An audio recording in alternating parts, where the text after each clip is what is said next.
How are we, folks? You good? Yeah, congratulations on a flawless performance in there. When 30-24, I know you predicted 8-minute knockout, but when you hear 30-24 against Neil Magny, it's got to feel pretty good. I fucking told you guys I'm so good.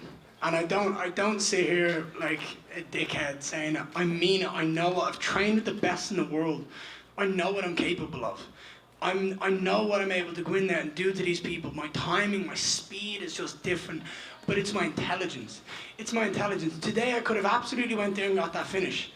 Or I could have ended up getting fucking choked out because I was silly and I made a mistake. So what I did was I just took my time. I clinically just disposed of them in every single which way. Who's done that to Magny? Nobody. When was the last time you had a 30-27? 30-24, sorry, my fault. Been a while. Khabib Barboza, maybe? A long time ago. Well, I just did it tonight.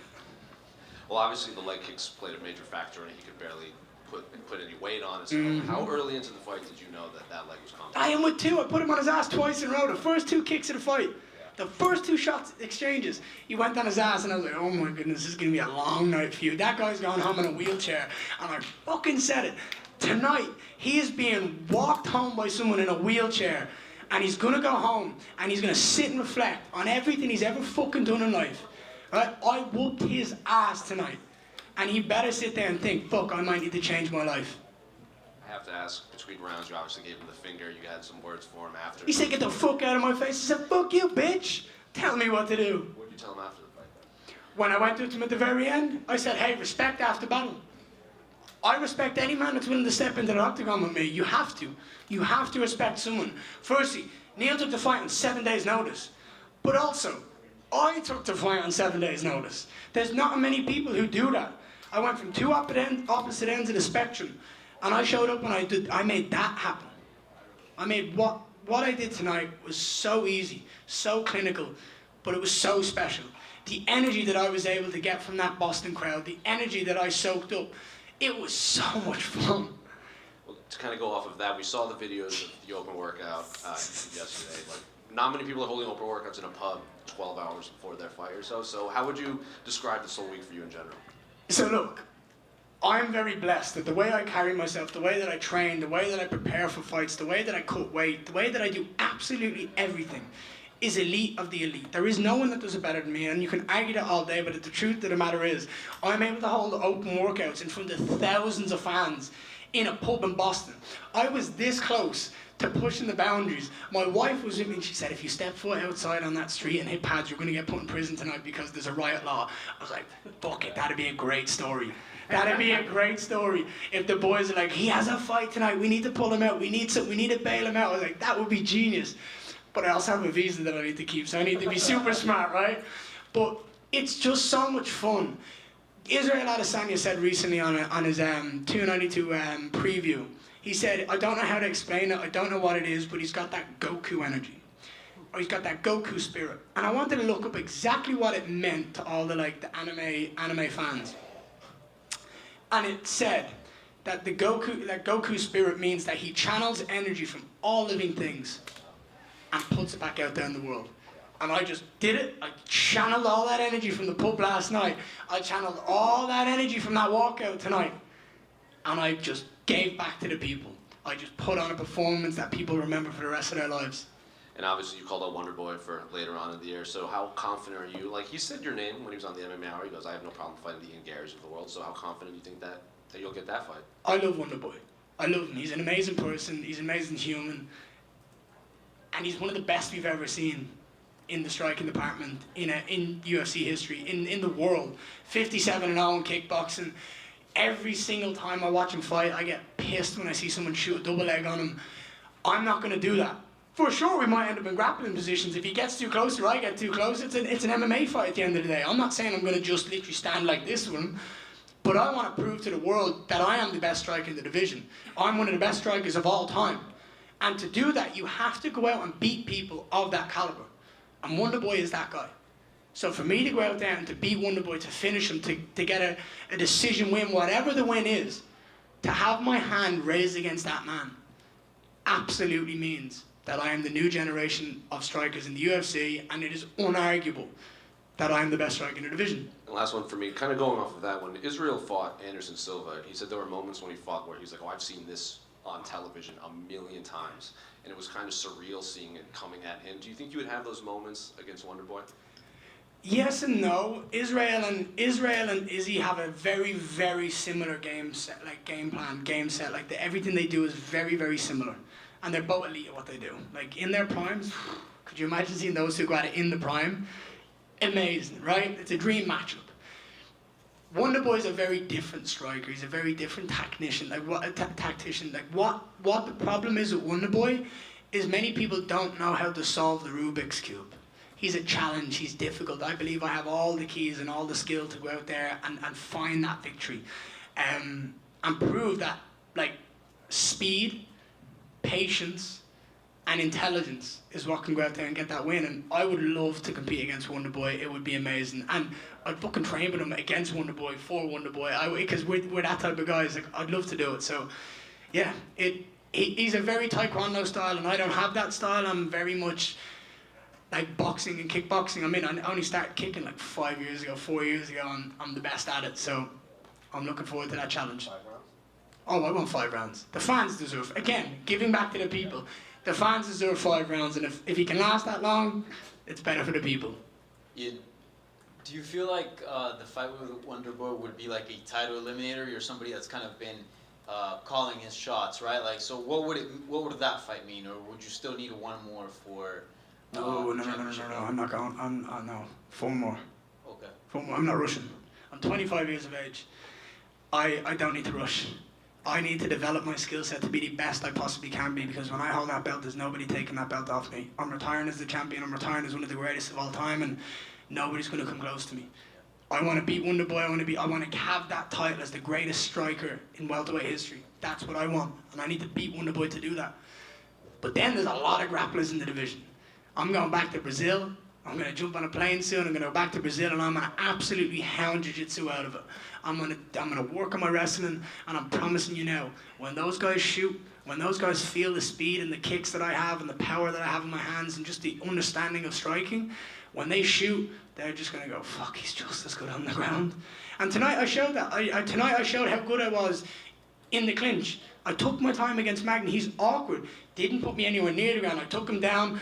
And at the end, the last thing I wanted to do against Magny was get swept or take an elbow or anything like that, because I'm far too pretty to leave a fight with a cut or blood or anything like that. I've just had a 15-minute fight. You guys have seen me 6 times now. Have I ever left that octagon with a mark? No. I'm never gonna. And was beating Magny, did you feel sort of negative? Magny's a scumbag. And I'm glad I fucking went down and gave him a hiding. Because the shit he said at that press conference to you guys last week, I don't know how none of you picked up on that, by the way. The first second I heard it, I was like, what did he just say? I paused, I was like, sorry. I must have misunderstood that. I watched it again and I was like, oh my God. You can't say something like that and get away with it. It seems that brought something out of you. So Fucking right it did. It's justice. That you have some bad blood now going into a fight? Look, my baby sat over there in the corner over here. Right? I know from my life, I was a pest as a kid. Look at me, I'm the exact type of person that's gonna cause trouble. Do you know what I mean? I got a fucking whack at a wooden spoon. That doesn't mean I go and fucking do it to him. No, you break the cycle. And I see a lot of these comments being like, oh, this. If you want to be better and you want to change the world, don't do what you don't want to do to yourself. Break the fucking cycle, be a better human, be a better man, and let's change the fucking world. And don't ever, ever, ever touch a fucking kid. That's my attitude, and I don't think there's anyone in this room that's going to fucking disagree with me. And if you do, come talk to me. Lastly, for me, you said entering this event, you're the biggest star. But now that we saw the fight, we saw the reception. Just wondering, at welterweight, 170 pounds, do you feel like you're the biggest star, the biggest name right now? If I'm not right now, I will be. If I'm not right now, when I smack Kobe Covington around in a couple of fights, I will be. If I'm not right now, when I beat Wonderboy, I will be. If I'm not right now, when I have that belt round around my waist, I definitely will be. Ian, you're right. Sorry, pal, how are you? Good Long time no see. to see you. Yeah, Here, look at this. Look at that. Very good. I'm wearing the blue for Hey, Dublin as well. look, bro, I told you. Baby blue for Dublin. My wife's got the dark blue, we've got the blue and navy. I'm representing the Dubs. The Dubs went out there and won the Sam. I've got two friends of mine. Congrats, Sean and Brian. Look, I'm a doughbat hat.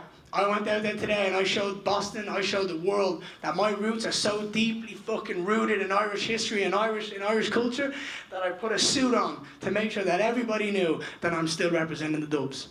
Unbelievable, and the performance was incredible. You call out Stephen, I mean, I'd imagine you want that pretty soon. Is there a chance though, like if they said we could get you in Dublin at the start of next year, would you hold off and wait until then? Because it seems like that's kind of the direction you wanted to go your whole time in the UFC.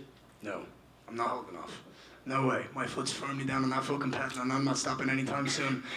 I believe that I can beat Wonder Boy in December, whenever they want to do it, wherever they believe is best, because at the end of the day, it's not my job to say where they do that. That's what they're here for. They said they've got the Irish guy blueprint. Right, let's see it. But they absolutely have to bring me back to Dublin and Ireland. I've said it for years. I'm the guy that's going to bring them back. I'm going to relight that fucking flame in Ireland, in Irish MMA. I'm going to bring back that chaotic energy that we have. I'm going to have fans traveling the fucking world, jumping on cars, setting fucking fires, drinking the world away. I'm going to cause, look, the Irish fans are the best in the world. And we need to relight that flame. And I'm the guy to do it. You mentioned wanting 3 or 4 fights. I mean, obviously, it sounds like Wonder Boy and Colby are 2 of those. Who are the other guys on the list before you head up to fighting for the title? Who would you want to see? It's a good question. Shavkat? I've trained with Shavkat. I'm telling you now, me and Shavkat will be a hell of a show if that happens one day. I know who you won't fight is Gilbert. Gilbert's my boy. I was actually going to call him out for the crack tonight.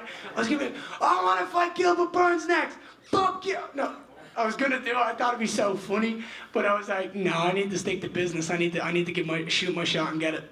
Is it too late, by the way, this is the last question for me, is it too late now for your mom to call you, or have you spoken to your family back at home? Oh, my phone's in airplane mode and it's not getting taken off airplane mode for about 4 weeks. I'm going to change my number tomorrow.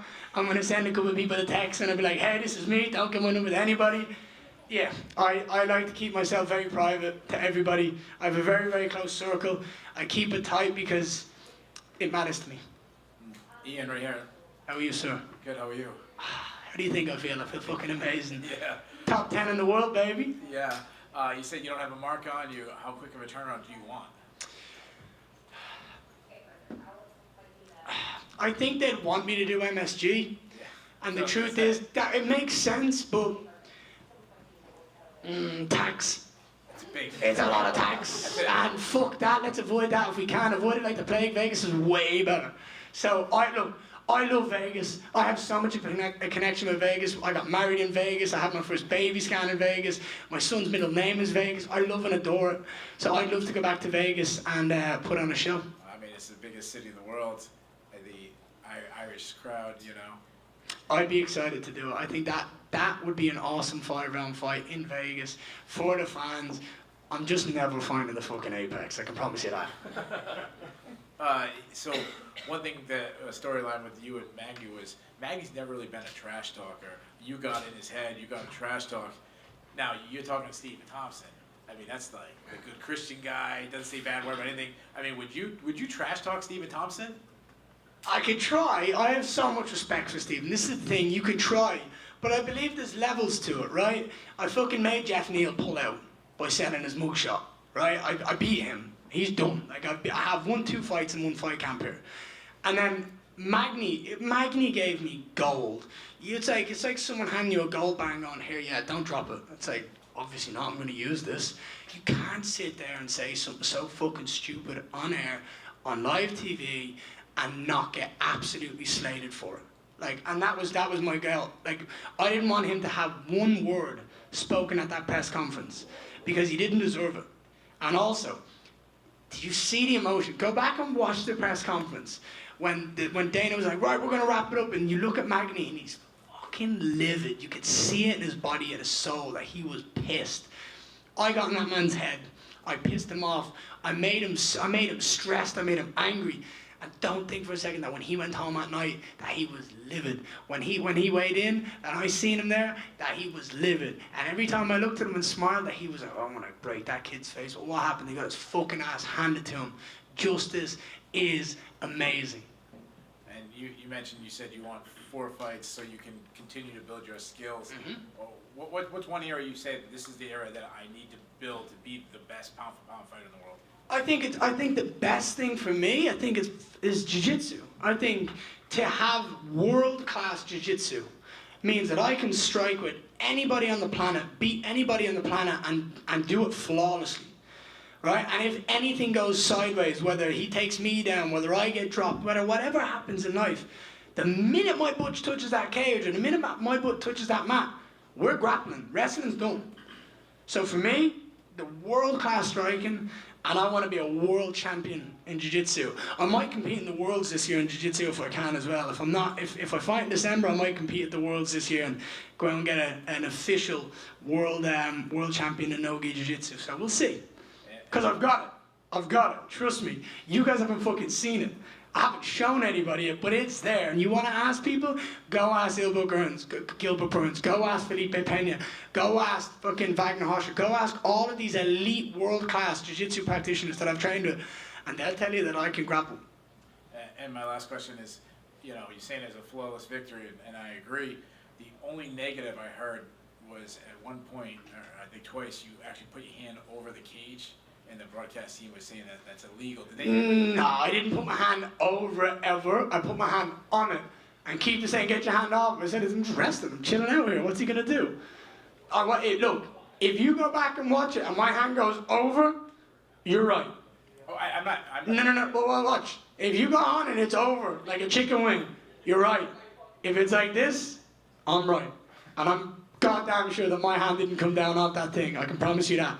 I was just chilling. There was nothing he was doing. So I'm like, shit, all right, I'm just going to lean here and take my time. Congratulations. Thank you. Let's do 3 more. 1, 2, 3. Let's say finish. It's bash it out.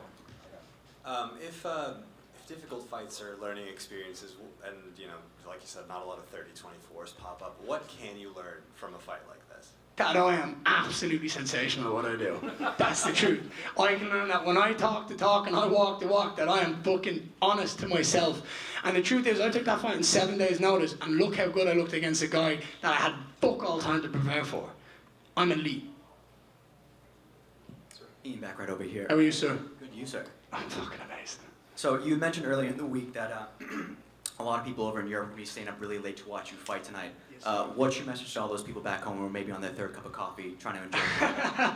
I hope it was worth the wait. I hope we put on a show that you'll always remember. I remember being that guy that was sat at home at 5 o'clock in the morning watching Gilbert Burns and Kamaru Usman with my friends on the couch, having pizza, fucking drinking coffee, drinking Monster, drinking everything we possibly could to keep our body up. I'll never forget those moments. I'll never forget those moments. So I hope that kids that are in that position, I hope they just enjoy it as much as I did when I was in that position, because it's memories you make for a lifetime. I remember all of Conor's fights. I remember everywhere I was. I remember who I was with. I remember what I was doing, because it's emotionally invested. So I hope people are emotionally invested. I hope they feel the energy, and I hope they go out and have a fucking great night. Thank you, Ian. Thank you so much. Right, thank you so much. Onwards and upwards from here, if that's possible. Thank you so much.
The attendance was 18,293, complete sellout.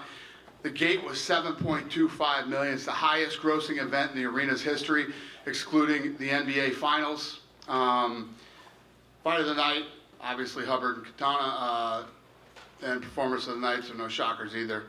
Zhang and O'Malley, won $50,000. We'll start with Sean O'Malley. I mean, it's not just a win, but he looked impressive doing it, right? The distance control in the first round, and then to get Aljo frustrated to land that counter. There's been some talk of like, oh, he's had everything handed to him, but after a performance like that, against one of the best champions in the division's history, this guy belongs at the top. Yeah, I mean, listen, Dana White privilege. You don't become number 2 in the world without earning it. So, and I don't pick that. You people do. So, then he went in there and delivered tonight. There is no such thing as Dana White privilege in this company. They can do that type of shit in boxing. If you make it to the top here, you know what I mean? I'm not going to say that some people can't catch some breaks sometimes.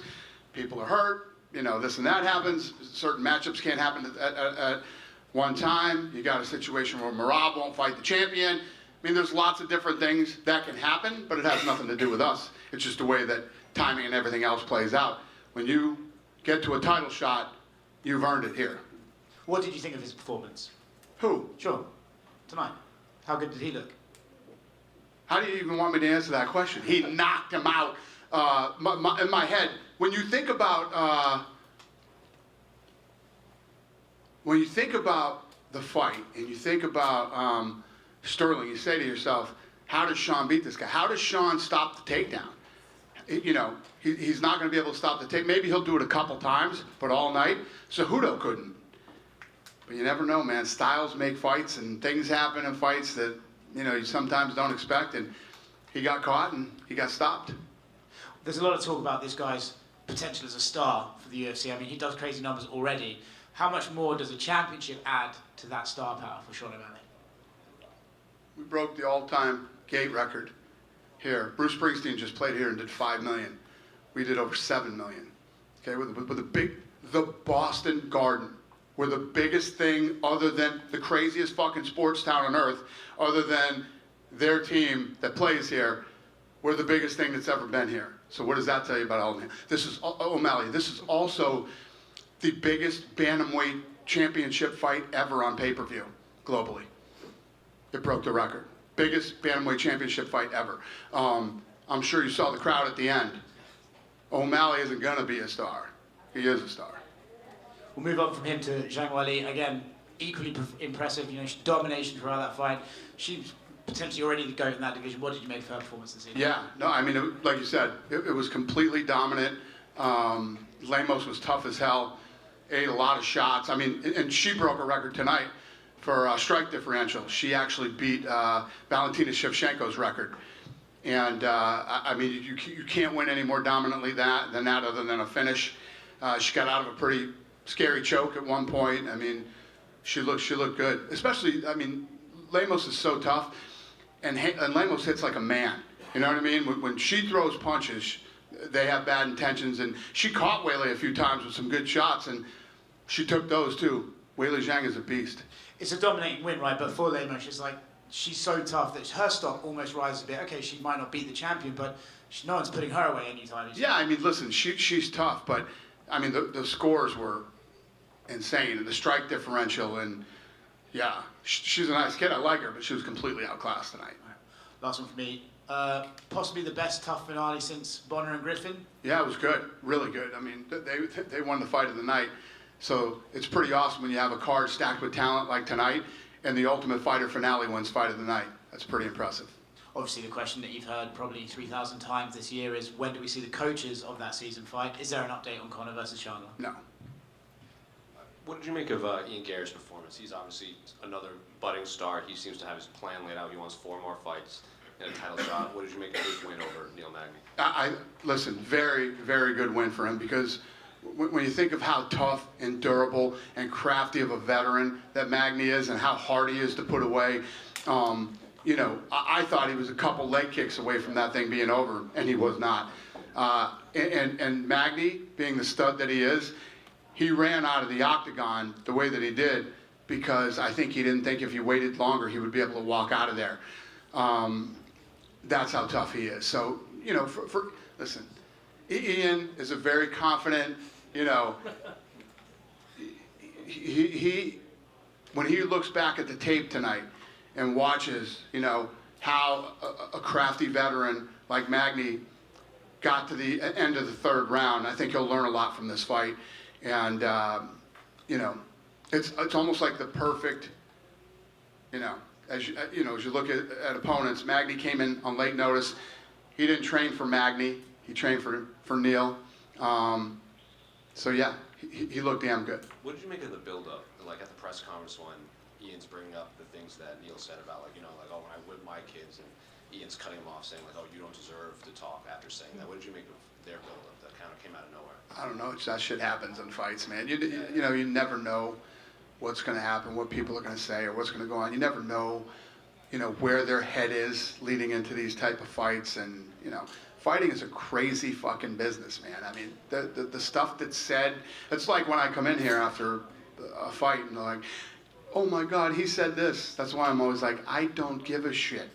You know, this is the fight game. People say crazy stuff sometimes, and it just is what it is. And nobody in this room, maybe, I don't know if anybody, but pretty much I would think nobody in this room has ever been, you know, in a fight like these guys are in, and what kind of pressure under what you're thinking, and it's just, it's a different world, man. It's different than playing a football game or a baseball game or anything else in life.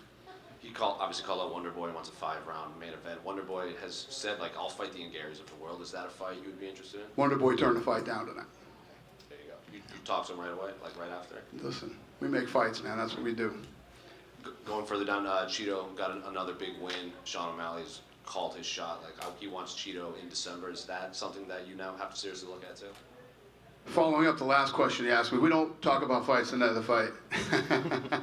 What do you think Chris Weidman should do after Retire. Retire? Yeah, I love Chris Weidman. I love him. I love his family, and I think he should retire. We talked to Doc D. Doc D thinks he blew his MCL, ACL. He blew one of the CLs, and you know, guy's just coming back from a gruesome injury, and you know, listen, man. Father time is not our friend at all, but definitely if you're a professional athlete, it's... So if he comes up to you and says, I want one more fight, is that something you say, like, hey, maybe let's talk about this? First of all, depending on the damage to the knee, you're talking another year. So I would say, Chris, I love you. Please retire. Dana, right here to your right. Given kind of where Ian is right now in his build, do you think it's time that the UFC finally goes back to Dublin at some point with him as headliner? No? Not yet. One more move, then we go to Dublin. Gotcha. And kind of sticking with the locations, you had expressed after Weili's last fight, that I believe it was her last fight, or maybe it was when Yan Xiaonan won, that you want to go back to China this year. Is that something that we should expect to see Weili in the near future? Probably. And then one more for me. We talked to Joe Lozon yesterday at a Q&A. This is the first New England card you guys have held where there's no New Englanders on it. He said that he had hit you guys up a bunch to get on this card, right, and that he was told his services weren't needed. It wasn't that services weren't needed. The card was full at the time that he was asking. We already had the card full. Gotcha. So, like, you're cool with offering him fights if he wants to fight again? I would like Joe to retire, too. You know what I mean? It gets to the point, it's like Chris Weidman. We're talking about Chris Weidman a minute ago. Weidman reached the pinnacle of the sport and did it in spectacular fashion, knocking out one of the greatest of all time, right? And what's now? Why? You know what I mean? To come back and feel it one more time. He felt it tonight. He blew his knee out, and he's going to have to go through crazy surgery again and recover from it. It's just like, wow, you've already done it all. You've accomplished everything that you could hope to accomplish in the UFC. And saying that, so is Joe Lozon. Joe Lozon at one point held like the most fight of the night bonuses or performance bonuses or whatever it was. You know, he's been a part of the Ultimate Fighter. He's done so much in the sport. You get to an age where it's just like, come on, guys. And last one for me, the tough finale. Sometimes we see guys that lose the tough finale, like that's it for them. They don't have another UFC fight. But Cody Gibson, safe to say that he'll be sticking around? Yeah, everybody's blowing me up saying give them both a contract. Yeah, he'll be sticking around. And actually, I lied. I have one more. We didn't hear from you after Corey Sandhagen's win recently. I guess I just want to kind of figure out what you thought of it and kind of where he fits in this picture. Yeah, listen, he's a stud. He's been apologizing to me nonstop about his performance. He needed elbow surgery, hurt himself, and I said, kid, every fight can't be the greatest fight you've ever seen. Your performance before that was amazing. You stepped up and you took this fight again on short notice. Stop beating yourself up, man. You know what I mean? Every fight you see is going to be the greatest fight you've ever seen. And every fight you fight can't be the greatest fight you've ever fought. You're in a great position. Heal up, get your shit together, and we'll get you back in there. And, you know, you can erase everybody's memories of you know, people thought that was, whatever people thought of it. Thanks. Yep. Yeah, right here Yeah. in the front, a few questions for you.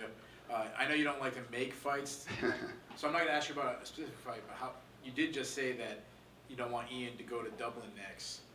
I mean, I do want Ian to go to Dublin, just not next. not next. Madison Square Garden, he's got to go. Okay, that was the question I was going to ask you. I mean, Irish guy, Madison Square 100%. Garden. You Is that like a done deal? You get him there? There's a blueprint for this shit. And we got it. So, You just talked about Sean O'Malley saying how, you know, pro the crowd was. I don't remember the last time I saw a crowd be that one-sided for a guy who wasn't their hometown since probably Conor versus Dennis Siver right here. it's true. We always talk about who could be the next Conor, Ronda Rousey, Brock Lesnar. What about beyond that? Do you see someone on the roster, possibly Sean O'Malley after they could actually surpass that stardom of like a Conor and Ronda and all those? Well, it's not about surpassing them. It's about who's next and how. And, you know, when Conor McGregor, you know, exploded onto the scene, he ignited Europe and other parts of the world.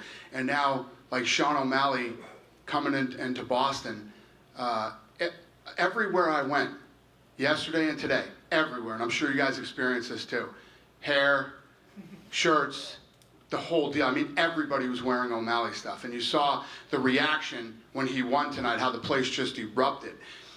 And when you think about this, I say it every fucking Tuesday. The Contender Series is the best show on television. The Contender Series is incredible. You know, now we have 2 world champions from the Contender Series and multiple, you know, up-and-coming stars coming off that show.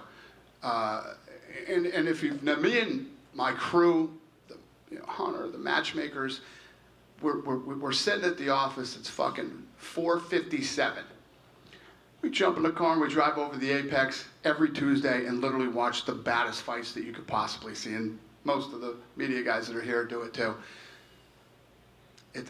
I love the Contender, and the Contender is really this streamline to the world championship right now. It's awesome. I think that's a perfect transition to my next question. Obviously, the Contender Series is continuing to build stars. Probably the biggest star since Sean O'Malley, in my opinion, is probably Bo Nickel. I mean, he's got that buzz around him. He said he, you know, was going to take some time off. Any idea when we could see him back in action? 100%. No, but yeah, you're absolutely right. I mean, yeah, Bo Nickel, Macy Barber. I mean, you know, Hill. I mean, so many people have come off that show. The list goes on and on. Kevin Holland. You know, I think, you know, the last year it started, and then this year from episode 1, and now the second one we just did, this thing's trending worldwide now. When we do fights on Tuesday nights, they trend worldwide on social media. So, yeah, so before these guys ever set foot in the UFC, millions of people have seen them fight on the Contender Series. It's awesome. And Dana, my last question. And you know what's crazy? I'll tell you this too. So when I first started the Contender Series, right? So we used to take the numbers. We would judge guys by the numbers that they pulled. We had all the numbers written down on the wall in there on numbers that they pulled. How many millions of people watched the fight, and O'Malley was from day one, #1. And my last question. Obviously, we just wrapped up the newest season of Ultimate Fighter. The finale was absolutely fantastic. But what was your overall thoughts of the entire show in general? Yeah, it was a good season. I mean, since the Spike days when we first blew up and we're pulling massive numbers and things like that, the attention and the promotion that ESPN has given this season of The Ultimate Fighter has been incredible. So, yeah, it was good. Especially, like I said, when you have a finale. When's the last time an Ultimate Fighter finale was the fight of the night on a card like this, in a city like this? So, Then to your pretty right, awesome. Yeah. What do you think should be next for Aljamain Sterling? Going into the fight week, he was talking about potentially going up to 145. That's probably what he'll do. I don't know. Has he been in here yet? No. Yeah. Yeah, ask him, but if you're asking me right now, I'll bet he's going to say, I'm going to move up. Okay. Yeah. You would, if he were to want, say, like an immediate rematch or something like that, he was a very successful champion. Not even thinking about that right now. Okay. And we also had Michael Chandler here as a guest. He was saying that he kind of expects the fight with Conor to go down in December. I wonder if there's any update on that now that the tough season is. He just asked me that too. I'd say next year. Yeah. And we also had Tatiana Suarez as a guest. She wants the next shot. Could we be looking at her? Who said that? Tatiana Suarez. Oh, yeah. No, she looked good. I don't know. We'll see. But yeah, I mean, she's a little badass too. Thank you. Fun Then fight. you- Yeah, buddy. You're right. You mentioned, you want one more for Ian, probably MSG in November. But can you kind of confirm that next year, all going well, there will be a return to club? We shook hands. I guaranteed him. We made a deal. So you mentioned this Conor fight may be happening next year. Why not December? Is that completely off the table at this stage? Like, No. Is the USADA thing a problem? Oh, you talking about Connor? Yeah. Oh, I thought you were asking me if we would go to Ireland first, if it's off the table. It's not off the table. Anything's possible, but I don't know. I can't. You're asking me questions I don't have the answers to. Why not December? Who the fuck knows? I don't know. We'll see how this thing plays out. One more as well. Your two sponsors with Prime, KSI and Logan, getting back in the ring. Are you going to watch their fights? And what do you think? Who? KSI and Logan Paul. Oh. They're fighting again? They're back. Like they're fighting on the same card. Oh, yeah. Okay. Listen, I like Logan. I like Logan a lot. Great kid. Who in this room thinks that's a great fight? He's fighting. Raise your hands, please, if him and Dylan Dennis is a great fight. I know he's fighting. Nobody? Not one guy? Dan, a question over here, Yeah. kind of a hypothetical. Obviously, Sean is a big draw here. He's from Montana. There's a big fan base from Montana. Any chance ever in history there might be a card in the Treasure State? Well, I love Montana. I love that state. I never say never, but we're not thinking about it right now. Dana, over here. Yeah? Any update on light heavyweight title, Yuri Prochaska and Alex Pereira? Yuri is healthy and ready to fight. Are they ready to fight? Yeah. I mean, do you know when? Maybe. I do not. If I did, we would have announced it. Okay. Thank you. Dana over here, sorry. I have to ask for the people in Ecuador, do you think Michael Morales will fight again this year? And if so, can you tell us when? I have no idea. Dana back here. You know I've been here too long when these are the fucking questions you're asking me now. Hey, when this guy's gonna fight, what about that guy? What do you got? Hey, how you doing? Good. So I talked to the great John Anik, and he thinks the Patriots are not going to go to the Super Bowl. Are you ready to reprimand him, or what do you think about that? That's just fucking rude. John Anik, are you crazy? I would love to see them go to the Super Bowl again, but I say it all the time. Over the last 20 years, the Patriots have given us so much joy and happiness, you know what I mean? We could take a little rebuilding time if we need to, but shame on you, John Anik. Question for me. Obviously, you brought up the Contender Series and Sugar Sean O'Malley coming from that system and making his way up to the championship. But there are so many different promotions like Ring of Combat with the great Lou Neglia, who I work for, and also like Titan FC and a bunch of different feeder systems. Like, is there any talent that you have your eye on, or somebody that you're going to be inviting to the Contender Series that you have high hopes for, or anybody? Well, we're in the second week. We got 8 more weeks left of the Contender Series. Fair enough, sir. So yes, we have tons of talent coming through there, and I don't think we've turned down a fighter. We've picked every fighter in the first 2 episodes. We haven't even, we picked every fighter that's fought on the last 2 episodes. So listen, I love Tuesdays. It's my favorite time of the week. I love that show, and I'm excited for the next 8 weeks. And there's tons of talent coming through. You got an eye for talent. I have to admit that. But nevertheless, is there anybody on this card that popped out? Like Ian Gary was amazing, and is there anybody that like popped out for you on the card that you really stood out for you that you're gonna move up or? Well, anybody? I would say the entire undercard looked incredible. I mean, you know, as you got into the main card, there were a lot of fights that people were highly anticipating. But, you know, when you talk about Gibson and Katana, unbelievable fight. When you talk about Silva, you know, there was just so many great fights on the Rodriguez. I mean, the undercard was incredible. Fair enough. Thank you very much, sir. Thank you, sir. Hey, Dana, Yeah, just a buddy. quick one. Any update on if you guys are coming back to Atlantic City this year? I know that was rumored for December. I don't know. Good enough. I hope so. You hope so, he said? I hope so, yeah. Thank you, Dana. All right, buddy. Dana, right here down the middle. Yeah. We spoke to Ian Gary earlier in the week, and he said that he was surprised that fellow Irishman Paul Hughes hasn't been signed to the UFC. Is Paul Hughes on your radar at all? Do you know how many guys are surprised that their guys they're friends with haven't been signed to the UFC yet? I hear that every day. You know, with the Contender Series going on right now, and with the amount of fights that we put on right now, the other thing that's happened is we've had, it's been a while since the injury bug has fucking terrorized us like it has over the last few months. So if he is somebody that is that good and that we're interested in, Sean and Mick will find him and bring him in here. And Conor McGregor was tweeting after Kurt Hallball's win that he wants to see him rematch Lee Hammond from this season of The Ultimate Fighter. Is Lee Hammond potentially going to get a second shot at the UFC? I don't know, we'll see. And last one for me, you said this event broke the bantamweight title fight pay-per-view record. Yeah. Do you have a current estimate on that number? I do, but that belongs to ESPN, so I don't give that out anymore. But yeah, it crushed the record for the Bantamweight Championship. Yeah, this thing broke tons of records. The gate, the pay-per-view, social media was massive too, and now that he won, this is probably going to be even bigger. And I guarantee we're going to do an economic study on Boston. You know, the economic impact that we had on this city had to be massive too, for not a Celtics or a Bruins game or Patriots game. You know what I mean? So, yeah, Thank you, Dan. big night, Hey, big Dan, night. how are you? To your left.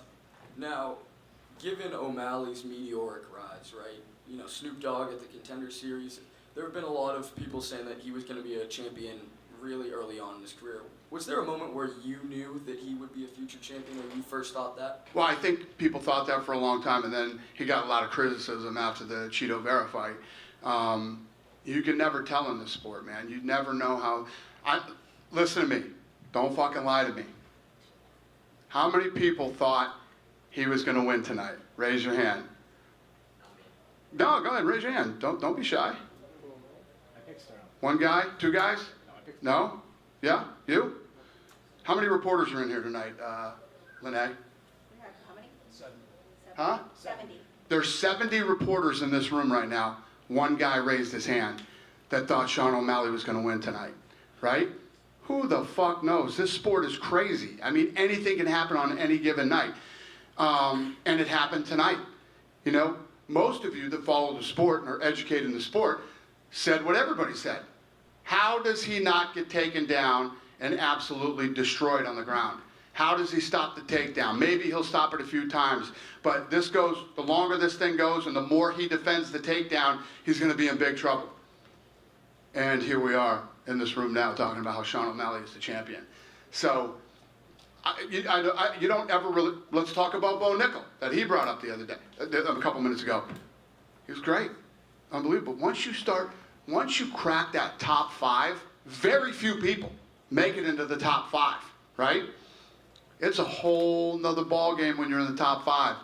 So, 69 reporters in here said no. One guy raised his hand and said yes. What the fuck do I know? You talked about wanting to do an economic study, and this weekend, especially in Boston, it seemed like a lot of green hair and a lot of country hats for that Morgan Wallen concert, right? Given the impact that Sean had, have you seen something like that around a city that one fighter can have so many people? You know, not since the rise of Conor McGregor, yeah. Not since the rise of Conor McGregor. And Ronda, too. Ronda, when Ronda started to really take off, Ronda had that buzz, too. Chuck Liddell. Given how well it did in Boston, would you consider coming back anytime in the near future? I know that COVID really impacted things, but Anytime I get an excuse to come back to Boston, I'm coming, believe me. Like I said, when we go to all these cities, and you know, listen, we've been selling out since, you know, since you could put people back in the arena again. And there's so many places that we haven't been. You know, tonight, you know, when we do these events, we have lots of sponsors and other people here. So people were hitting me up tonight, when are you coming back to Chicago? When are you coming back here? When are you coming back there? So, you know, so many cities that we got to get back to. But I love this city. I love the Encore. I love the food in the North End. I mean, it's just, I love the steak tips out in South Boston. I'll get back here as many times as I possibly can. awesome. Thank you. Thank you. You guys done with me? So Donald. Oh, one more? Yeah. Yes, Sir. This is from China Migu. Currently, you know, Wei Li and Lem's fight attracted over 1.9 billion views in China's social media. So, however, consider, you know, bring the UFC back to China this year? That makes me very happy, sir. I'm happy to hear that. And the answer is yes. Do you know when? I do not. As soon as possible. So you see Wei Li, you know, from 2018 when she got into the UFC, and now she improved herself very well. Who do you think the next challenger for her? I don't know. If this can, we're working on that right now. She's up next. She'll be in here. I think you should ask her who she wants to fight. She's the queen. She's the champ. She's a beast. She can do whatever she wants. So, talk to her. Cool. Good? All right. She's up next. Have a good night, boys.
有司机有什么想法？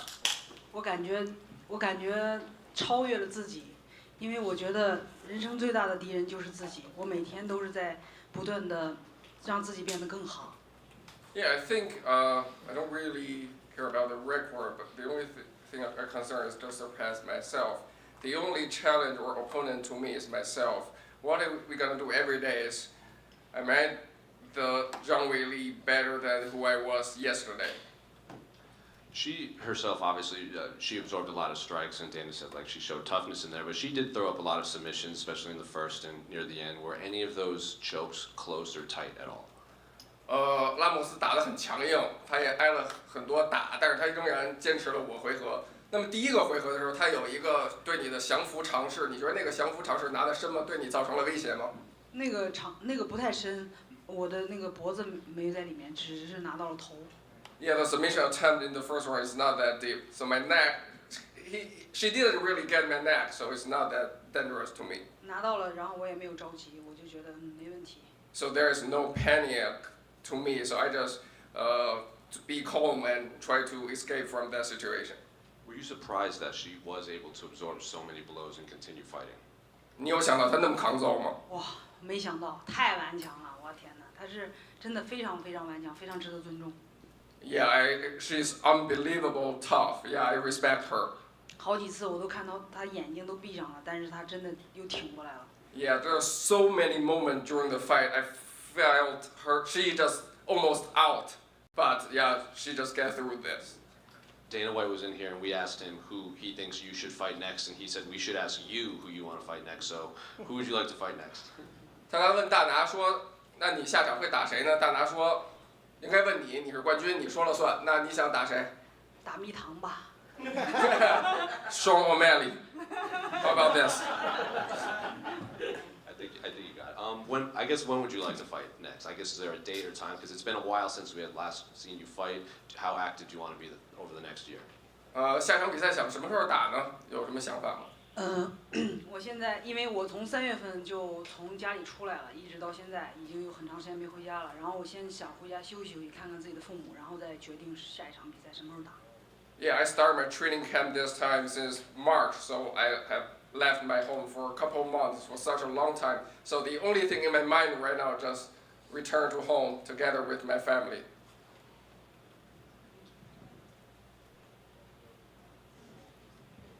Tatiana Suarez was here. She wants the next title shot. Wonder what are your thoughts on her, and do you feel like she deserves the next shot? 苏亚雷斯女小鹰说她想下一个打冠军作为挑战者，那你觉得她行吗？她配得上挑战你吗？她挺厉害的，她没有败绩，然后她全胜，我觉得她也是一个非常有竞争的对手。Yeah, she's good. She's undefeated. She's very good fighter. Yeah, I think she can be a potential challenger for the next. And a lot of champions, once they defend the belt a few times, they start looking up and they hope to maybe get a second belt. Is that something that you ever consider moving up a weight class and challenging for a second belt? 那很多选手当卫冕了几次自己这个级别的冠军之后，会想拿到第2个腰带，就是升重。那这是你会考虑的一件事吗？我也其实有考虑，然后让我们看一看接下来的125会发生什么吧。Yeah, so that was what I was thinking about, is move up to flyweight division. But so just let's see what happens next in the 125 division. And the belt will be disputed next month. Who do you have in the rematch between Alexa Grasso and Valentina Shevchenko? 那说到125，那下个月，格拉索就跟舍甫琴科打2番战，那你怎么看这场比赛？我觉得在场上看谁发挥的更好，看谁的战术更好。Yeah, let's just see who has the better performance, who has better execution, who has the better game plan in the octagon. And when you talk about like potentially moving up to 125, do you see that in the near future or in the future, like far down the line? 所以，那你说考虑过升重，那你觉得这个升重的计划是可能会在比较近的时间段内发生的，还是相对来说一个不太成型的，还是一个遥远的计划？我觉得一切都皆有可能。Everything is possible. And lastly, you had said Sean O'Malley. Just curious, what do you think of his afro, the colors, and all that? Could you repeat the question? His hair. What does she think about Sean O'Malley's hair? 你刚才说想打蜜糖，你觉得这蜜糖的头发怎么样？颜色、发型？头发非常的好看，非常漂亮。Oh, very beautiful. Yeah, I like it. Whaley, right here. Yeah. Dana was in there earlier. Was asked about you fighting in China. He said, yeah, for sure, he wants that to happen soon. How big would a fight between you and fellow countrywoman Yan Xinan be in China? 刚刚大拿也说过，你可能想过在中国打一场大比赛，然后呢，那你觉得如果在中国比赛，然后又有可能是你打你的同胞严小楠，那你觉得那会是一场很大的比赛吗？我现在没想过，我现在只是想着先好好休息，然后接下来再看接下来要发生什么。It's not a thing I'm thinking right now. The only thing in my mind right now just have a break, have some rest, and then let's see what happens for the next. Over here. Hello. Congratulations on the win. So as far as crowd reception is concerned, Boston gave you a huge reception. Everybody was very, very happy when you won, and also during the weigh-ins, they were all cheering you. How did it feel to get such a great reception from the Boston crowd? 整个这一周啊，波士顿的人都太爱你了，太支持你了。从新闻发布会称重仪式到今天的比赛，所有人都在喊你的名字。那你觉着波士顿的观众，你有什么想对他们说的吗？天哪！对这座城市。我太爱这里了，我非常非常喜欢这里。然后，我19年来过这儿看过一次比赛，然后我当时就说，哎呀，我想来波士顿比赛。然后4年以后来这儿比赛的时候，就直接告诉我波士顿有比赛，我就特别开心，然后就来到这儿比赛。然后结果来到这儿，我也没有想到，就是所有的粉丝观众对我那么热情，真的超乎我的想象。我感觉就像我的主场一样。Yeah, Boston is amazing. I love this city so much. You know, in 2019, I've been here to watch an event, and I like here. So then, from that time, I was just thinking, okay, maybe one day I can fight in the Boston. So when UFC told me, how about we fight in Boston for this fight, I just said, okay, let's do it. And it's kind of a dream come true. And you know, it's unbelievable that the people in the city give me such a massive support. Yeah, I love Boston. 然后现场观众给了我很大的能量。Yeah, the audience in this arena tonight is, they just gave me massive energy. 我觉得再打5个回合我都不累。I definitely can fight 5 more rounds. Awesome. This is my last question. So fighting Yan, obviously it's China versus China. She's 3rd ranked. Would you want to have that fight in China? Obviously, it's going to be a much hyped, much anticipated fight between 2 top contenders in China, or would you don't care where it happens? You don't care if it's in front of China, if it's here. Like where would you want the fight to take place? 那如果你下一场可能的对决是对现在排第3的严晓楠2个中国的女孩来争夺这个腰带，那你是更希望这场比赛在中国发生呢，还是在哪儿打都无所谓？我觉得地点什么都无所谓，然后就看怎么接下来一场跟谁打吧，我觉得。Yeah, I think it doesn't matter where we fight, but just let's see who I fight for the next. Great. Thank you very much. Thank you so much. Okay, thank you.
To us. I know it can't necessarily be easy. You've had a few minutes now to think about it. Just talk to me right now, losing the belt, losing it to a guy like Sean O'Malley. How are you feeling and how do you think the fight went? Definitely sucks. I mean, I'm not gonna lie about that. There was a lot coming into this fight. You know, the quick turnaround, everything. But I was happy to do it. No excuses. Sean, hey, he did a good job of the one thing I knew he would be good at, is that step back counter. And yeah, it's just a good shot, man. I felt like I saw something else. I stepped in, he capitalized on the one mistake that I made, and I paid for it. I mean, I felt like the fight could have still kept going, to be honest. I rolled over to try to come back up, and I mean, as soon as he stepped in, I was fine, but it was just one of those things. Can't be mad at the ref. It is what it is, man. Losing sucks. It always does. Especially losing to him. But honestly, he's a good fighter, man. A lot of the things I said coming into this fight, I said I respect his skills. I know what he's good at. I know what my strengths are, and he was able to capitalize on that tonight. And I've been here before, man. I mean, a lot worse, though, with Marlon Moraes, and I was able to bounce back and put together a good streak to even get the belt, you know? So it's just one of those things. Life goes on, and it's whatever you decide to make of it. It's one of the things, and I'm going to remember this night for a very long time, and it's going to fuel me for just bigger and greater things.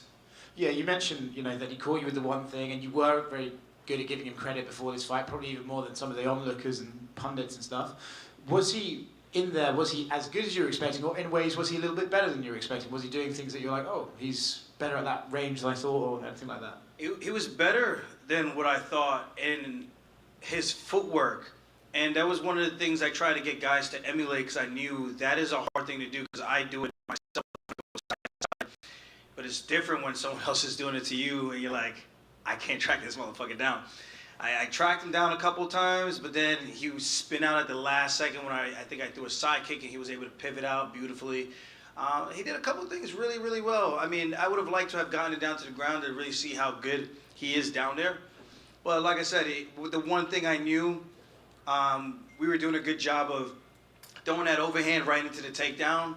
He threw the front kick, and right after I was like, okay, I think I got his timing. I threw the left hand, and as I was coming down, he stepped back. He hit a beautiful counter right, and it was a counter right. I think it was a counter right, and it was clean, man. It was clean, and that's.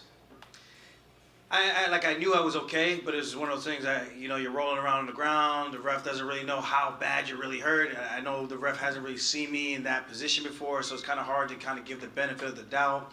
Definitely think it could have gone a little bit more, but yeah, credit where credit is due, man. Sean did a great job. He stayed disciplined, man. I didn't want the fight to be boring. I could have sat on the outside, just kept playing the leg kick game, but then I would have had all the criticisms of everybody else. And I was like, see, this is the difference. He stayed disciplined to his game plan, and I kind of let, I don't want to say emotions, but I kind of let trying to be a little bit more of an exciting style for the fans play a factor. You know, we've seen the Izzy Yoel Romero fight. We've seen bad fights before where it's kind of like not much happens because no one wants to make that grave mistake. I made the mistake. Sean capitalized. I paid for it.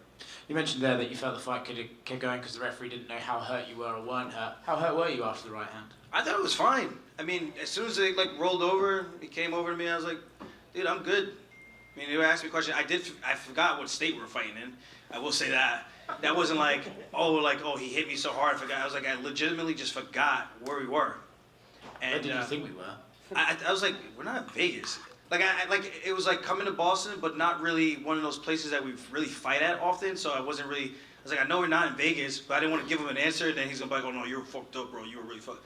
And then he asked me what year is it. I was like, 2023, bro. I was like, I'm telling you, I'm fine. I just really don't remember that we came to Massachusetts because it's not a state that you say all the time. Well, whatever. Yeah.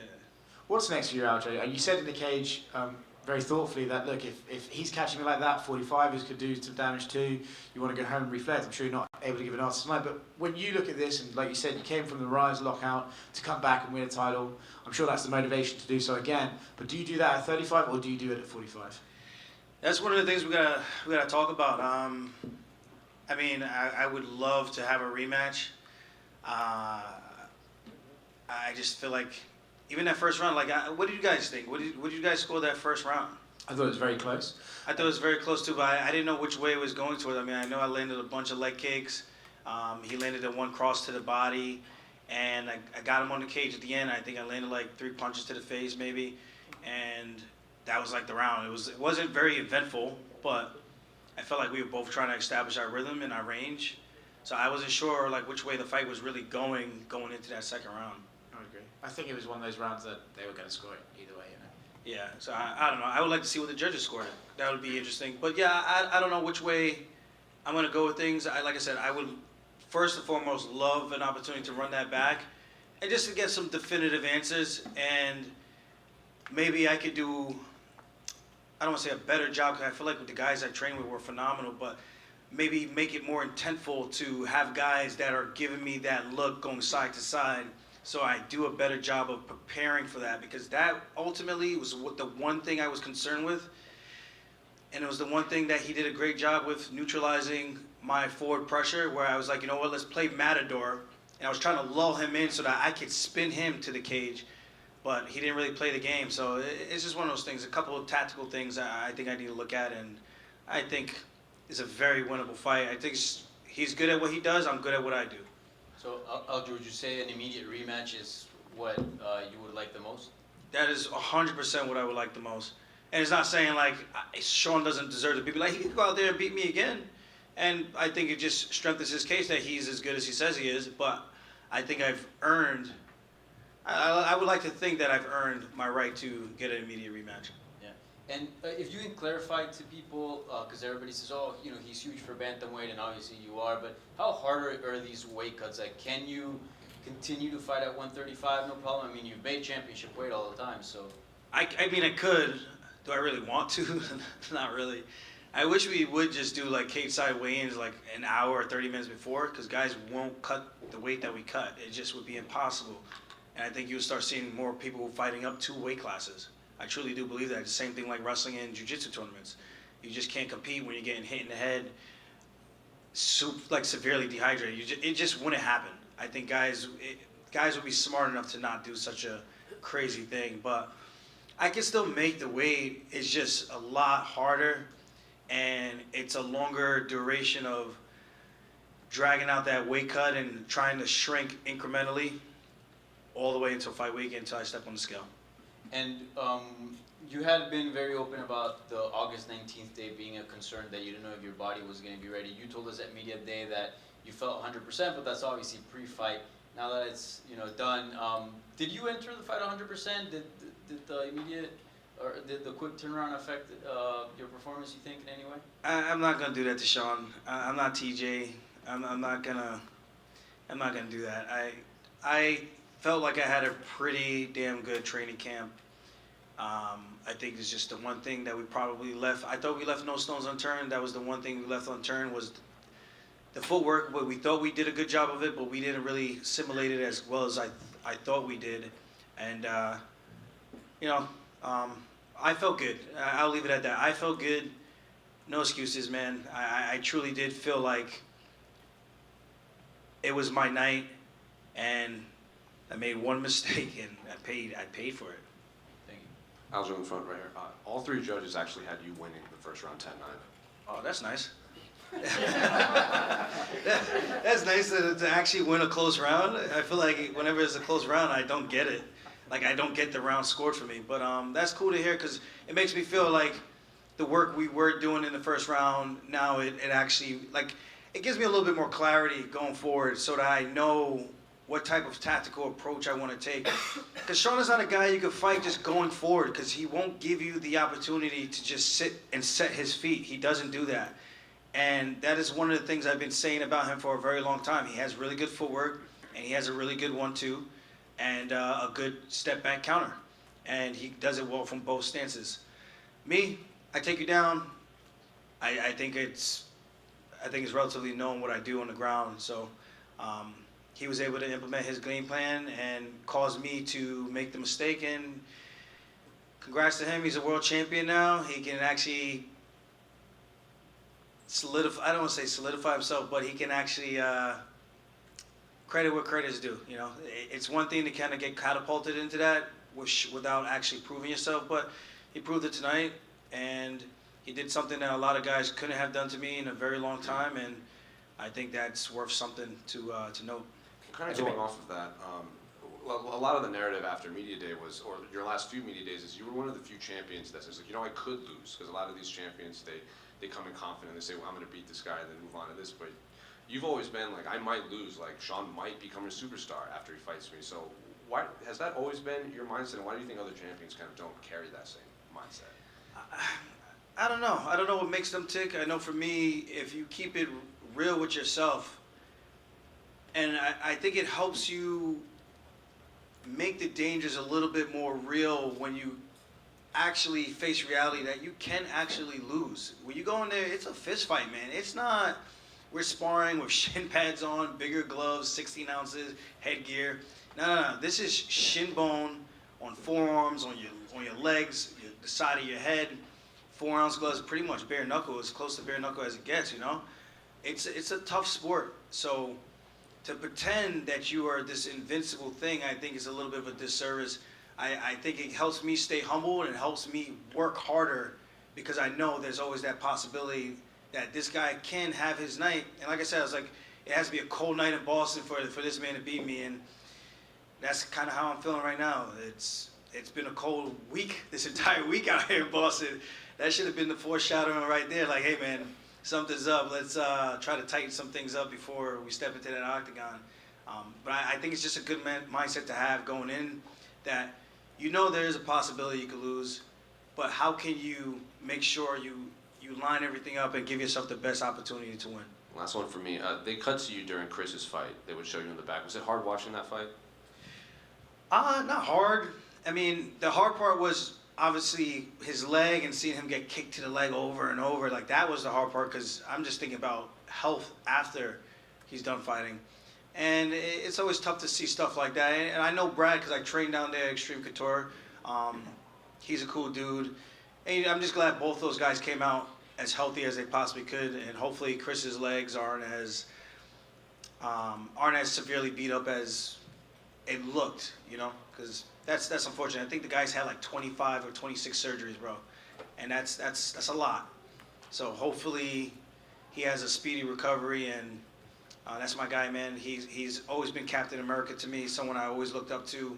He just felt like he was always invincible, doing things that were unthinkable, and made it all possible. Like, to see him doing that, kind of around my age group, not really, but kind of.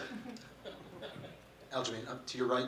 Speaking of your teammates and your coach Ray and Al and Marab, I mean, what you put together in this title run was spectacular. I know it's hard to process that now after a loss, but I mean, it was cementing yourself as one of the best bantamweights in UFC history, and it was really the title run that put you on another level. In terms of your team, I mean, you must be very proud of what you guys have accomplished. Obviously, you're not done yet, but what you've accomplished so far. Definitely proud of everything, man. Glass half full. Like, I get choked up when I talk about this. Like, I don't come from the best household, you know, so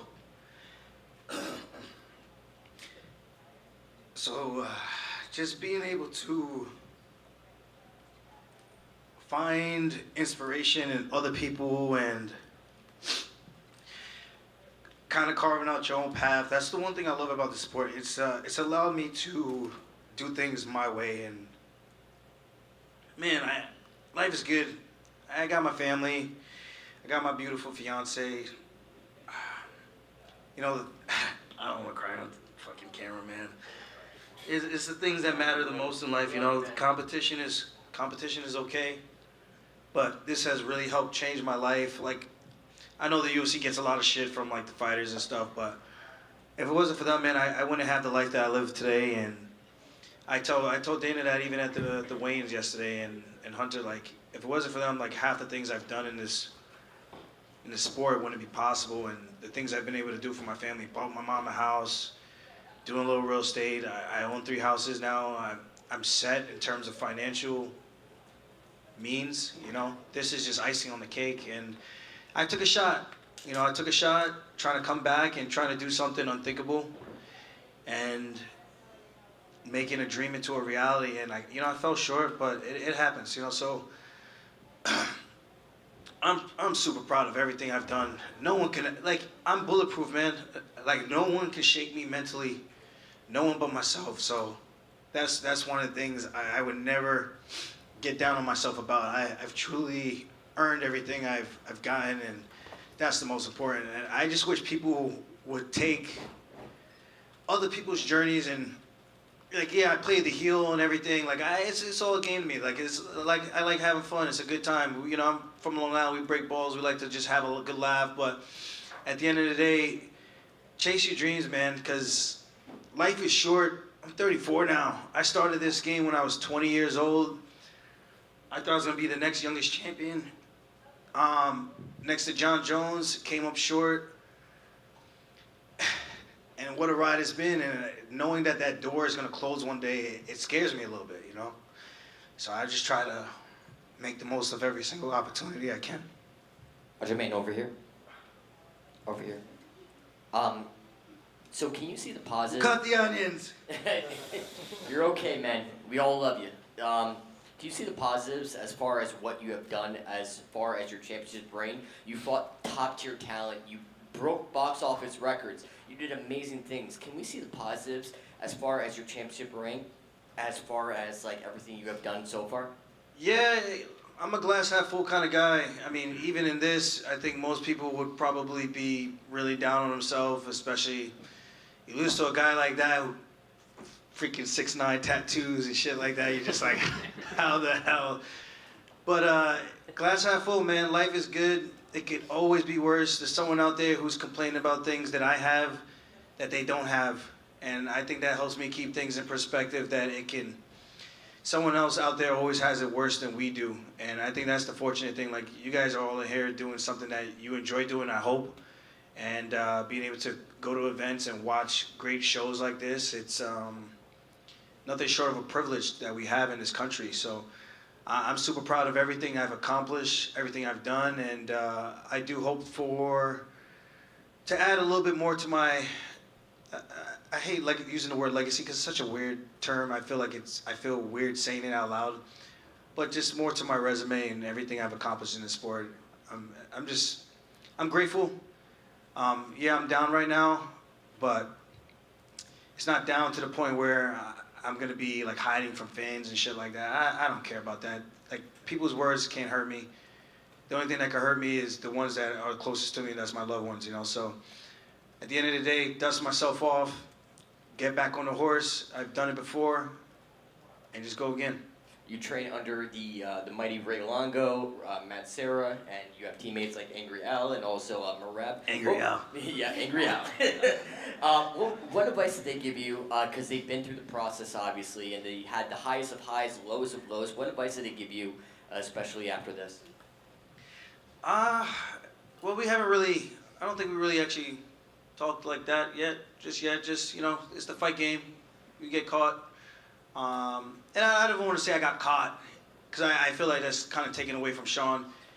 He studied, he did what he planned to do if I gave him that opening, and he took it. So it's not really like getting caught. He landed a great place shot, and, you know, I made a mistake, and he capitalized on it. I think that's just the game we play. It's a game of inches. You know, I could have gotten to the leg, and that could have changed things. And maybe it's him in here on the sadder side of things, you know? So it's all just keeping it in perspective. We've all been here before. We felt what it felt like to lose, to be knocked out, to be finished in front of millions. It ain't easy, man, putting your heart on the sleeve for the world to watch and judge and criticize. But this is the game we play. This is the game I love. And I'll be glad to come out here and do it again. Thank you. Right here. Just one quick question for you. You come into Boston, New York, and coming to Boston is never going to be popular. Add in that you're fighting an Irish guy in a really popular Irish neighborhood. Does the crowd ever get to you? I know you say, you know, you like to play the heel, but I mean, you're still a human. I mean, when most of the crowd is cheering for him, does that get to you a little bit? Nah, I mean, I think it makes it fun. There's a good guy and a bad guy. I don't know why I'm the bad guy, but I'm the bad guy. So it's like, just embrace it, have fun with it. I mean, it's kind of like a WWE kind of thing. I think we've all kind of grew up watching that. There's always someone you love to cheer for, someone you love to hate. And I think that's what makes it fun. I don't really look too much into that. I use the booze to kind of fuel me, you know? And, God, I could have made that a boring fight, and I probably wouldn't be here right now. But it is what it is. Yeah.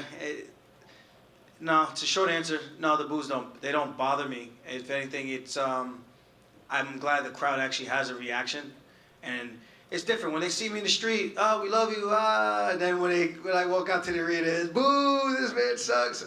And I enjoy it. I embrace the moment. At the end of the day, one day there's no one going to be booing. There's no one going to be cheering. It'll just be me, hopefully cheering for my kids on the sideline, being a happy dad.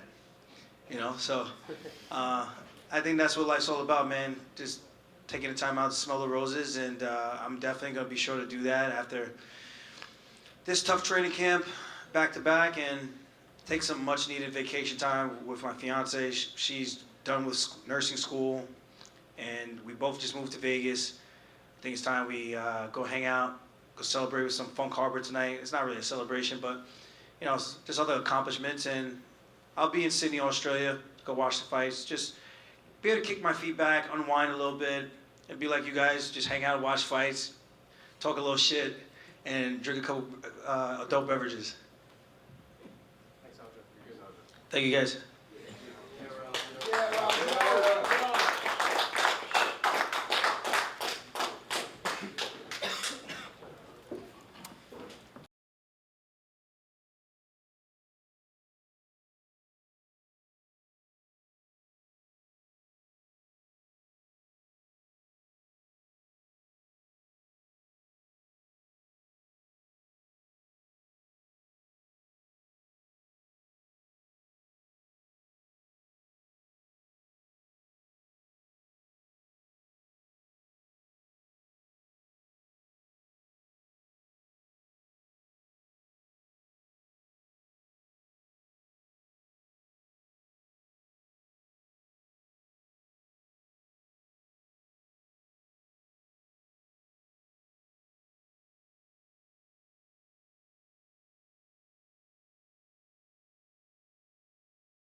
Sean, earlier this week you were saying that it kind of did feel like your story needed to see you win this title Saturday, but you still had to go in there and beat Aljamain Sterling.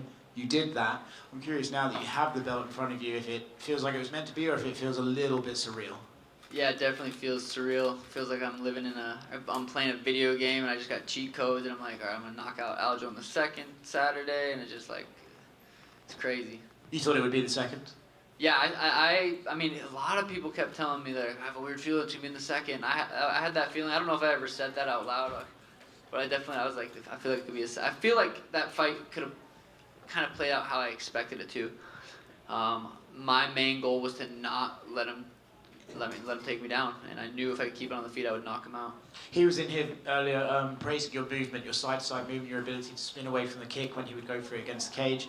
Did you kind of feel that if he got through the first round without being able to get you in the clinch or down, the second round he'd come out more aggressive and a bit more frustrated?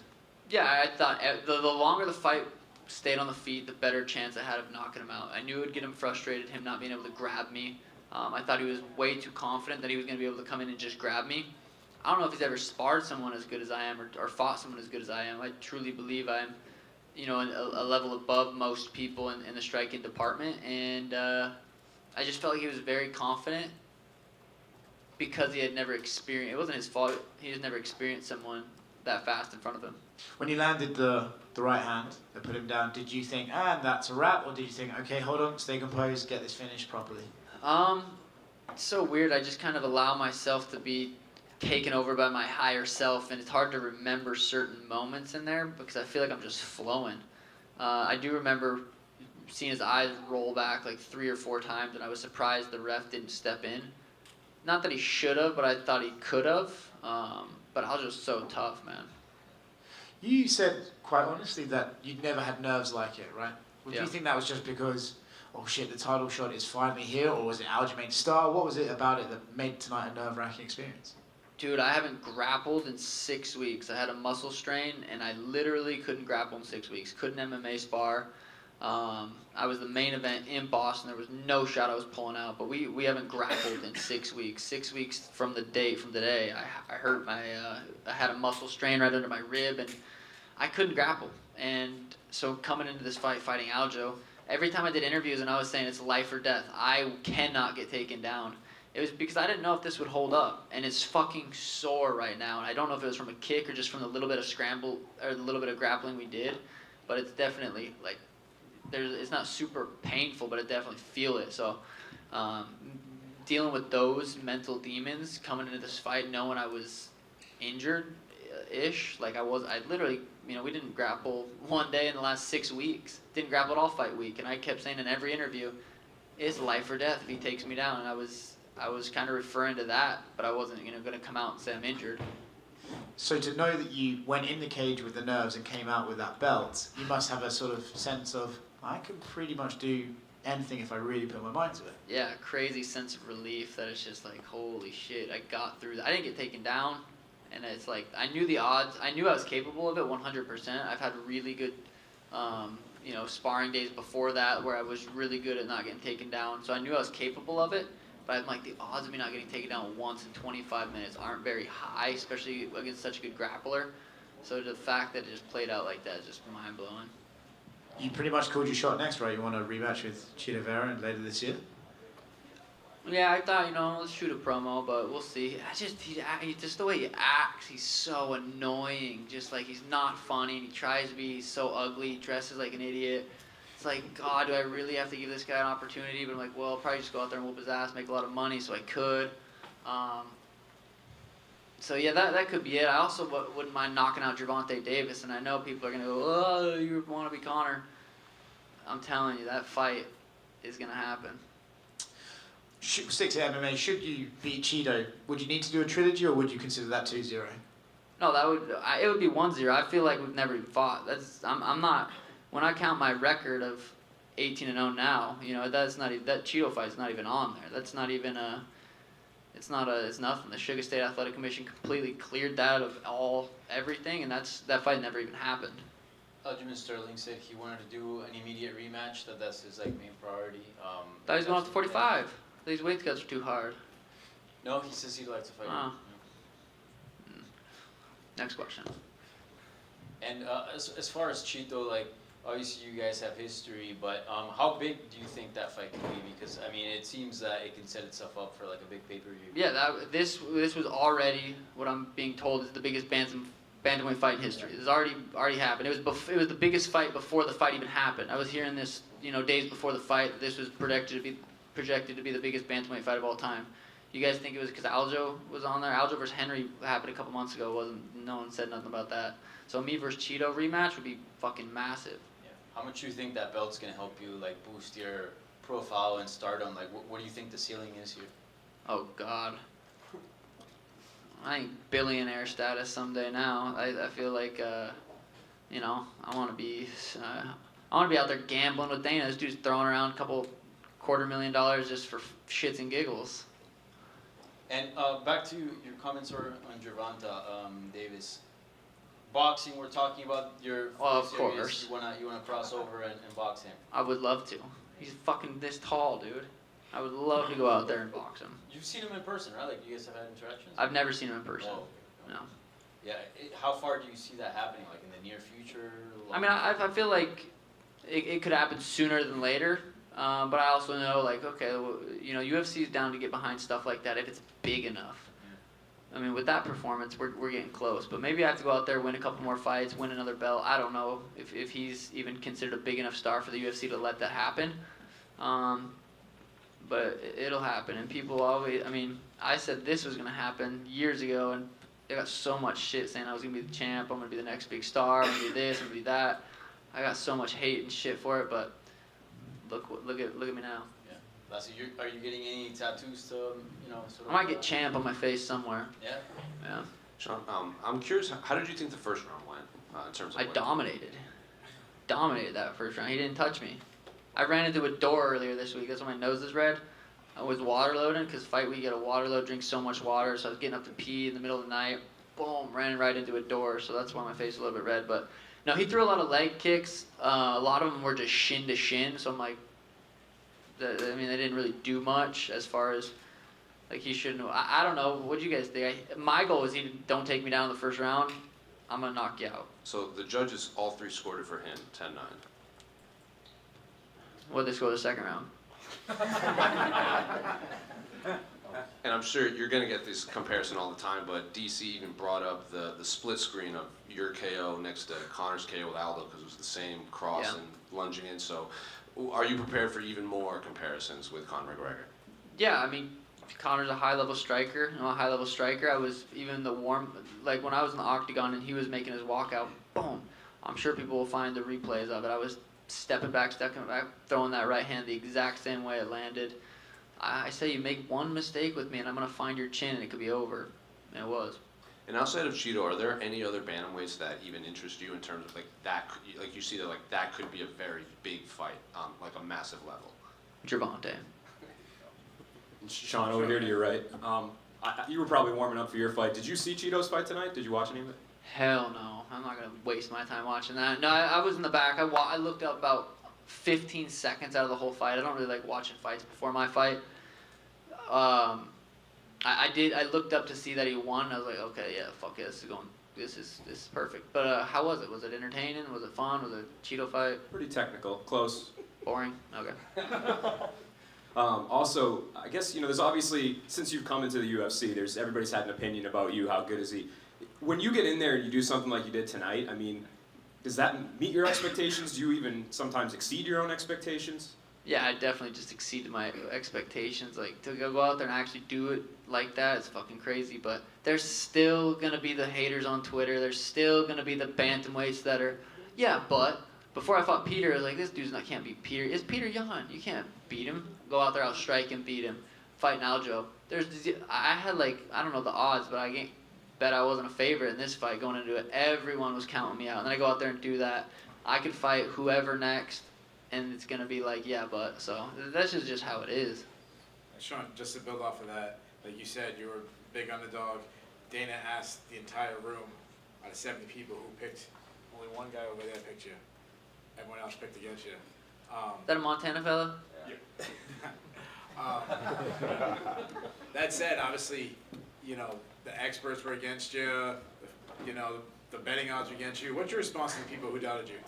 It makes me laugh. Not because, I mean, to be honest, if I wasn't me and I was looking at me versus Aljo, I probably would have put money on Aljo too. Like he beat Peter Yan once. He beat TJ Dillashaw. He beat Henry Cejudo. Dude's on a 9-fight win streak. He was dominating the bantamweight division, the best bantamweight of all time. Defended the belt 3 times, and then I'm coming up. My best win was against Peter Yan in a very, very close fight. I mean, the odds, you know, I would have probably bet against me too if I didn't know me and know the confidence that I possess. That said, on the flip side, when you look down in the arena, walking on the streets. I mean, it seemed like everybody was walking around with a Sugar Show shirt or some kind of thing supporting you. What do you have to say to these, like, you have this cult following of people? What do you got to say to those fans? I know the Bantamweight Championship merch is already going fucking crazy right now. It's crazy that just each. I remember I was at Conor Habib, or no, I was at some fight and I was sitting in the stands like pretty high up in T-Mobile, and it was right when I got in the UFC. I think it was after I fought Soccer Mom, and I was like, there's gonna be a time where I literally can't even walk into this arena without security. And now just looking out in being the main event, seeing everyone wearing the Sugar merch is fucking wild. Congratulations. Thank you. Sean, so I wanted to go back to when you walked into the octagon, because right, you got to that top step, embraced the crowd, took a lap or two around, and we were literally watching you practice that step back counter right hand. Was that something that you visualized as a fight ender, or something that you could really take advantage of?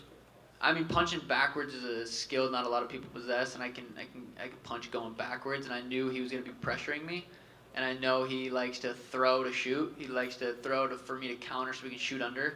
So I knew he was going to be lunging in with shots, and it really wasn't even a bad punch that he threw. It was just I'm not fucking accurate and sniped him. I've been saying it all week. I'm a sniper.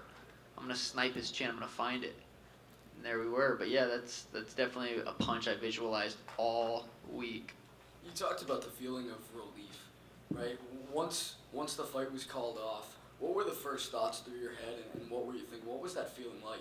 Is this real? Am I going to fucking wake up in my hotel bed and be pissed off that this isn't real? Like, was this really fucking happening right now? Did that really just happen the way I pictured it and planned it to happen? Am I in a fucking movie? And I was like, no, this is real. Thank you. Congratulations. Thank you. Sean, you're right.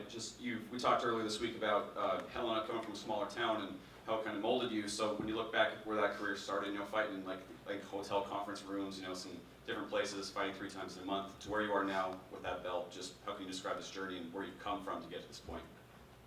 Yeah, it definitely wasn't an overnight. This has been 12 years. I started kickboxing when I was 16 years old. And then, in Montana, moved to Phoenix when I was 18, and it's been 2 days. Like, I've dedicated my life to this sport. I know you guys see the hair, the beautiful pink Lamborghini, the houses, and all the fun stuff. But I'm working, I'm grinding, I'm in the gym. I'm losing, I'm getting beat every single day, so I can come out here and win.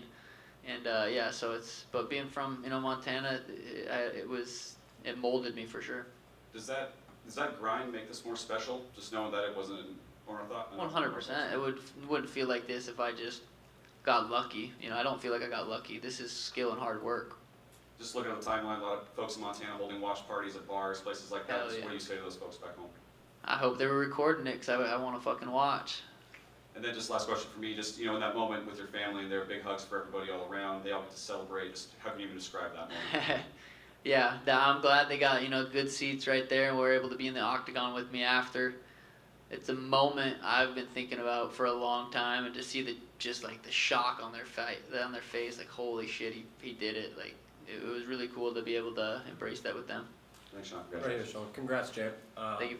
One question from me.